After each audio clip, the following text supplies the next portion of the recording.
Bonjour professeur Hélène. Vous avez assisté à notre expérience de laboratoire avec un vampire qui nous expliquait toutes les clés de l'anti-management, Elena.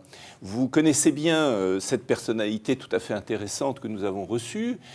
Pouvez-vous nous expliquer les clés qui motivent et démotivent chez chacun et la créativité dont elle nous parlait sous l'angle anti? Et vous allez nous en parler plus positivement. Bien sûr. Alors, on va dire positivement, je vais vous en parler en tout cas de manière un peu scientifique. Donc, comprendre qu'est-ce qui se passe dans notre cerveau et qu'est-ce qui fait qu'on est ou qu'on n'est pas créatif.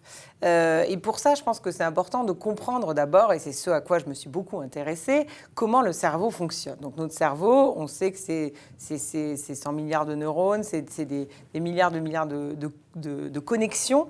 Et ce qui est important, c'est de se dire que la créativité, qui consiste en particulier à faire des liens entre deux choses qui ne sont pas forcément reliées, tout le monde en est capable. On est tous créatifs et on a tous un immense potentiel créatif. Ce qui est très intéressant, c'est que ce potentiel créatif, en général, va diminuer avec l'âge si on ne l'entraîne pas. Donc, des études qui ont été réalisées par George Land, donc qui sont très connues, sur des milliers de personnes. Donc, c'était un test de créativité de la NASA qu'on a fait prendre à des enfants de 5 ans à 20 ans. Le score des enfants de 5 ans était de 98%. Lorsqu'ils arrivaient à l'âge de 20 ans, le score n'était plus que de 2%. Donc, on perd énormément de notre potentiel créatif parce qu'on ne le travaille pas assez.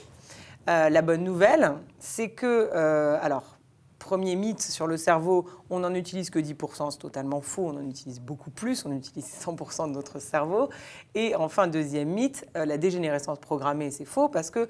il y a des études en ce moment qui sont un peu en débat sur la capacité à créer de nouveaux neurones à tout âge, et il semblerait que ce soit possible, mais surtout, on crée des nouvelles connexions en permanence. Donc le cerveau n'est pas du tout voué à une dégénérescence et à une débilité programmée.